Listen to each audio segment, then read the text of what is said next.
Hello students, welcome to SS academy. जैसा कि आप लोग जानते हैं कि इस चैनल के माध्यम से मैं हर बार कुछ अलग करने का प्रयास करता हूं, यानी कुछ बहुत महत्वपूर्ण जानकारी आप लोगों को देने का प्रयास करता हूं। तो इसी कड़ी में आज का जो वीडियो है वह है बहुपद, यानी कि पोलिनोमियल्स। बहुपद क्या है, बहुपद के बारे में फुल डिटेल्स आज मैं आप लोगों के साथ चर्चा करूंगा। यह जो बहुपद का जो चैप्टर है ये आपको 9th में पढ़ना होता है, 10th में भी पढ़ना होता है और इसकी बहुत सारी जानकारियां भी रखना जरूरी होता है क्योंकि यह बहुत सारे कक्षाओं में काम आता है। तो आइए बिना देर किए हम लोग शुरू करते हैं आज का वीडियो। और इस वीडियो का जो टॉपिक है वह है बहुपद यानी पोलिनोमियल्स। पोलिनोमियल्स के बारे में हम लोग आज फुल डिटेल्स चर्चा करेंगे। तो देखिए, पोलिनोमियल्स में पहले हम लोग बात करते हैं चर के बारे में। चर क्या है, जिसको वेरिएबल्स भी कहा जाता है इंग्लिश में। चर जो होता है अंग्रेजी वर्णमाला के अक्षर, यदि किसी बहुपद में एक्स वाई जेड ये सब जो होते हैं इनको हम लोग चर कहते हैं। इनकी मान जो होता है वो निश्चित नहीं होता है। अब आगे बात करते हैं हम लोग अचर के बारे में। तो जो अंकों के मान होते हैं यानी जो डिजिट्स होते हैं, काउंटिंग नंबर होते हैं, उनको हम लोग अचर कहते हैं। यानी 1 2 3 4 ये सब जितने होते हैं उनको अचर कहा जाता है। अब बात करते हैं हम लोग पद के बारे में। पद क्या है, तो चर अचर। चर या अचर मतलब अल्फाबेट या अंक, दोनों को एक साथ गुना किया जाए या कोई एक भी अकेले है तो वह पद कहलाता है। किसमें, तो बहुपद में। जैसे देखिए 2 यदि अकेले है तो ये भी एक पद है। चर अचर का गुना है, ये भी एक पद है। एक्स स्क्वायर और 4x स्क्वायर भी ये भी पद है। 5x स्क्वायर वाई जेड यह भी एक पद कहा जाएगा।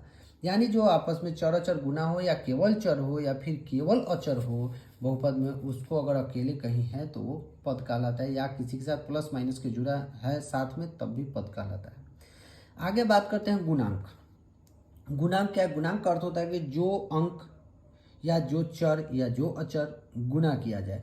जैसे किसी पद में जो गुना है उसको गुणांक कहते हैं। जैसे मान लीजिए 5x स्क्वायर में यदि आपको पूछा जाए इस पद में कि एक्स स्क्वायर का गुणांक क्या है, तो एक्स स्क्वायर का गुणांक हटा देंगे एक्स स्क्वायर को, तो क्या बचेगा 5। मतलब एक्स स्क्वायर के साथ किसका गुना है, तो 5 का।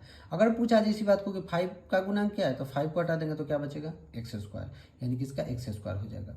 अब बात करते हैं पद का घात। तो किसी पद के सभी चरों के घातों का गुणनफल पद का घात कहलाता है। यदि मान लीजिए कोई पद दिया है चर अचर का गुणनफल और उसमें कहे कि इस पद का आप घात बताइए, तो उसके लिए आपको क्या करना होगा, तो उस पद में जितने भी पावर है, घात तो आप लोग समझ रहे हैं, ये जो पावर है देख रहे हैं ना ऊपर 2 2 ऐसे दिया हुआ है, 2 3 4 कुछ भी हो सकता है, 7 8 कुछ भी हो सकता है पावर।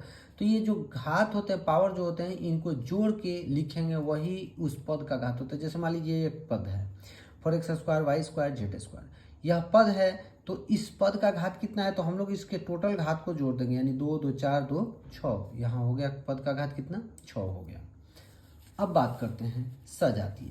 सजातीय पद क्या है, तो सजातीय पद वह पद होते हैं जिनमें चर यदि हैं तो चर समान है, अगर अचर है तो वह सिर्फ अचर ही है। जैसे कहने का अर्थ है कि यहाँ 4x स्क्वायर है, 2x स्क्वायर है, 3x स्क्वायर, यहाँ आप ध्यान दीजिएगा तो इसमें भी x स्क्वायर है, इसमें भी x स्क्वायर है, इसमें भी x स्क्वायर है। तो ये सभी क्या कहलाते हैं, सजातीय पद कहलाते हैं। यदि x क्यूब है तो सब में x क्यूब है, अगर xy है तो सब में xy है, तो वह सजातीय पद कहलाता है। इन अंकों से कोई लेना देना नहीं होता है, हमको चर देखना होता है।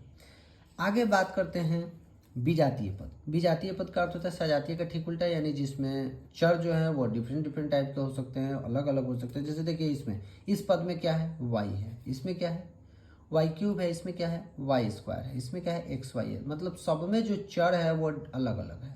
तो इस तरह इसको हम लोग विजातीय पद कहेंगे। एक समान पद नहीं, मतलब एक ही फैमिली का ये नहीं दिख रहा है। आगे बात कर लेते हैं बहुपद का घात। तो बहुपद का घात क्या होता है, तो बहुपद का घात क्या होता है, तो यदि कोई बहुपद दे दिया जाए, जैसे देखिए यहाँ बहुपद दिया हुआ है 5x का power 4 3x square plus 2x plus 3, तो इसमें बहुपद का घात क्या है, तो सबसे बड़ा घात आपको देखना है। बहुपद के घात के लिए आपको सबसे बड़ा घात देखना है, यानी सबसे बड़ा घात कौन सा है, तो देखिए यहाँ 2 है, यहाँ 1 है, यहाँ x का पावर 0 है, लेकिन यहाँ क्या है 4 है, यानी सबसे बड़ा घात 4 है, यानी बहुपद का घात कौन होगा 4 होगा। जो बहुपद आपको देगा उसमें आप सबसे बड़ा घात देखिएगा, वही बड़ा जो पावर होगा उसी को बहुपद का पावर या बहुपद का घात कहा जाता है। तो अब आगे बात करेंगे हम लोग कि अगले टॉपिक की ओर। तो अगले टॉपिक की ओर बात करते हैं, समझिए। तो जैसे बहुपद का मानक रूप, अब बहुपद का मानक रूप क्या है, कैसे आप कहोगे, किसको कहते हो कि बहुपद का मानक रूप है? तो देखिए, बहुपद का मानक रूप का अर्थ होता है कि बहुपद को, जो भी पोलिनोमियल्स है, जो भी बहुपद है, उसको उसके घात के अनुसार या तो बढ़ते क्रम में सजाइए और नहीं तो घटते क्रम में सजा दीजिए, तो वह बहुपद का मानक रूप कहलाता है। जैसे यहाँ एक उदाहरण पर आप चर्चा कीजिए, 7x³ x का पावर कितना है 3, उसके बाद यहाँ कितना है 2, यहाँ कितना है 1, यहाँ कितना है कुछ नहीं है तो 0 है। यानी कहने का अर्थ है कि यह घटते क्रम में सजाया गया है, तो यह भी बहुपद का मानक रूप है। अब इस एग्जाम्पल पर चर्चा कीजिए।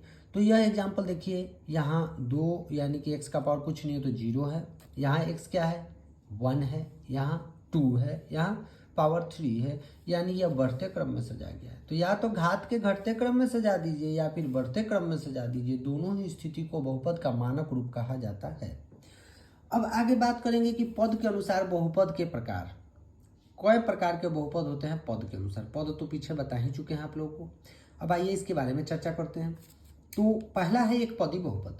जिस बहुपद में सिर्फ एक पद हो उसको एक पदी बहुपद कहते हैं। देखिए जैसे 2x एक पद है, 7 एक पद है, 3y एक पद है, 4x² एक पद है। तो ये सभी एक पदी बहुपद के क्या हैं, उदाहरण है, एग्जाम्पल है। द्विपदी बहुपद क्या है? तो द्विपदी बहुपद ठीक आप लोग समझ ही गए हैं कि एक पदी में एक पद होता है, तो द्विपदी में क्या होगा 2 पद होगा। बहुत ईजी है, एक पदी में एक पद, द्विपदी में 2 पद। द्विपदी बहुपद में सिर्फ 2 पद होते हैं। जैसे देखिए एग्जाम्पल से आप लोग समझिएगा, ये देखिए 2x² + 3, यानी ये एक पद हुआ और ये दूसरा पद हुआ, तो 2 पदी है ये। अब इसी तरह इस बहुपद को देखिए 5y - 3, यानी यहाँ 2 पद दिख रहे हैं, 5y 1 - 3, यानी ये भी द्विपदी बहुपद हुआ। अब अगला बात करते हैं त्रिपदी बहुपद के बारे में। तो समझ ही गए हैं कि द्विपदी में 2 बहुपद होते हैं, त्रिपदी में क्या होते हैं 3 बहुपद होंगे भाई, 3 पद होंगे। जैसे देखिए सिर्फ 3 पद हो जिसमें, तब इसके बारे में चर्चा कर लेते हैं। देखिए एक एग्जाम्पल दिया हुआ है यहाँ पे, जैसे 4x² एक पद, 2 पद और 3 पद। ये एक बहुपद है, लेकिन इसमें कितने पद है, 1 पद है, 2 पद है और 3 पद है। तो कहने का अर्थ है कि यह त्रिपदी बहुपद का उदाहरण है। अब बात कर लेते हैं कि घात के अनुसार बहुपद के प्रकार। और ये तो था पद के अनुसार बहुपद, अब है घात के अनुसार, मैंने पावर के अनुसार कई तरह के बहुपद हो सकते हैं। तो पहला है रैखिक बहुपद। रैखिक बहुपद का है, तो देखिए रैखिक बहुपद का अर्थ है कि जिस बहुपद का घात अगर 1 है तो वो क्या कहलाता है, रैखिक बहुपद कहलाता है। जिस बहुपद का घात यदि 1 हो तो वह रैखिक बहुपद कहलाता है। इसका व्यापक रूप क्या होता है, तो ax + b होता है। इसका एग्जाम्पल्स नहीं है तो हम एग्जाम्पल अभी दे देते हैं, आप लोग को देख लीजिए कि रैखिक बहुपद का उदाहरण क्या है। मान लीजिए हमने लिख दिया 2x + 3, तो आप देख सकते हैं कि यहाँ बहुपद का घात कितना है, x है सिर्फ, तो यानी 1 है। तो ये रैखिक बहुपद का उदाहरण है, यानी कि पावर घात इसका 1 है। अब बात कर लेते हैं द्विघाती बहुपद। तो रैखिक में एक बहुपद होगा, बहुपद का पावर 1 होगा। द्विघाती में द्वि माने 2, यानी द्विघाती बहुपद में जो बहुपद का घात होगा वो कितना होगा 2 होगा, तो समझिए कि द्विघाती बहुपद है। देखिए तो जैसे इसका व्यापक रूप क्या होता है, x² + bx + c, ये उसका व्यापक रूप होता है। अब इसका एग्जाम्पल हम आप लोग को दे देते हैं कि एग्जाम्पल इसका क्या हो सकता है। तो मान लीजिए इसका एग्जाम्पल तो बहुत ईजी हो सकता है, जैसे 4x² हमने ले लिया, 2x ले लिया, +5 ले लिया, ऐसे कुछ ले लिया। तो बहुपद का घात कितना है, तो देखिए सबसे बड़ा घात 2 है, यानी कि यह द्विघाती बहुपद का क्या है, उदाहरण है। अब बात कर लेते हैं द्विघाती के बाद आता है नंबर त्रिघाती का। त्रिघाती का अर्थ क्या होता है, जो 3 बहुपद होते हैं, 3 घात जिनका हो, जिस बहुपद का घात 3 हो उसको हम लोग क्या कहते हैं, त्रिघाती बहुपद कहते हैं। तो त्रिघाती बहुपद में जैसे देख सकते हैं इसका व्यापक रूप क्या होता है, x³ + bx² + cx + d। अब इसका एग्जाम्पल हम आप लोग को देते हैं कि त्रिघाती बहुपद कैसे हो सकता है। मान लीजिए कि हमने दे दिया 5x³ + 4x² - 7x -8 ऐसे दे दिया, प्लस माइनस से कोई मतलब नहीं है। तो कहने का अर्थ यहाँ देख सकते हैं बहुपद का अधिकतम घात कितना है, तो 3 है, यानी ये त्रिघाती बहुपद का उदाहरण है। अब बात कर लेते हैं कि कब आप कहेंगे कि कोई इक्वेशन बहुपद है कि नहीं है। तो इसके लिए आपको करना क्या है समझ लीजिए।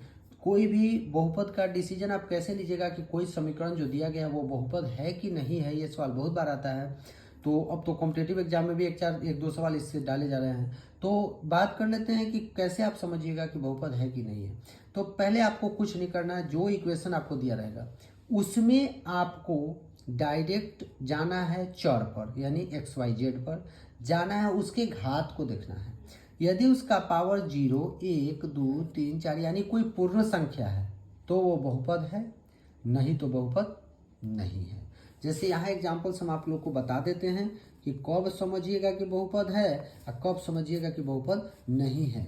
मान लीजिए हमने यहाँ दे दिया आपको 5/2 x का पावर 2 3x + 7 ऐसे दे दिया बहुपद। तो कहा भाई ये क्या मानेंगे कि बहुपद है कि नहीं है। तो देखते हैं, तो हमको कहीं नहीं जाना है, ये अंक से हमको लेना देना ना कुछ है नहीं। डायरेक्ट जाइए आप लोग चर पर, चर पर जाइए तो देखिए ये चर है, ये चर है, तो x दोनों चर हैं। तो इसका पावर क्या है 2, ये भी पूर्ण संख्या है। पूर्ण संख्या तो आप लोग को पता होगा, यानी जो 0 से शुरू होकर अनंत तक जाए, 0, 1, 2, 3, 4, 5, 6, 7, 8 अनंत तक जाए, वो पूर्ण संख्या होती है। तो कहने का अर्थ है कि x का पावर 2 यानी पूर्ण संख्या है। x का पावर यहाँ कुछ नहीं है तो 1 है, यानी पूर्ण संख्या है। यहाँ कुछ x है ही नहीं तो इसका पावर 0 है, यानी ये भी एक पूर्ण संख्या है।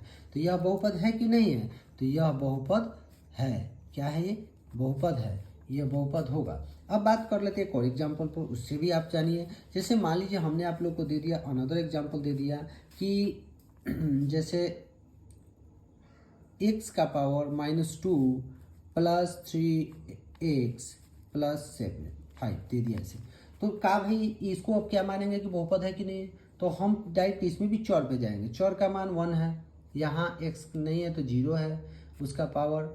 तो मान लीजिए कि ये तो पूर्ण संख्या होगा, लेकिन यहाँ पर ध्यान दीजिए, यहाँ x का पावर क्या है -2 है।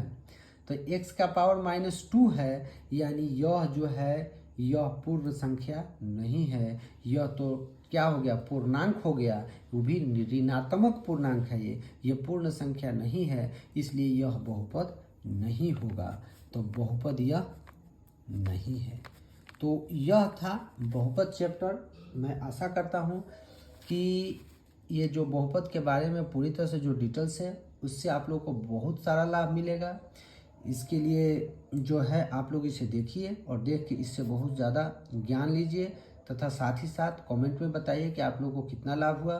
तो इसी तरह अनेक रोचक जानकारियों के लिए, बहुत सारे महत्वपूर्ण से महत्वपूर्ण टॉपिक्स पे चर्चा के लिए आप लोग मेरे साथ बनिए। मेरे चैनल को सब्सक्राइब कीजिए, लाइक कीजिए, शेयर कीजिए, कमेंट कीजिए। तब तक के लिए धन्यवाद। Thank you.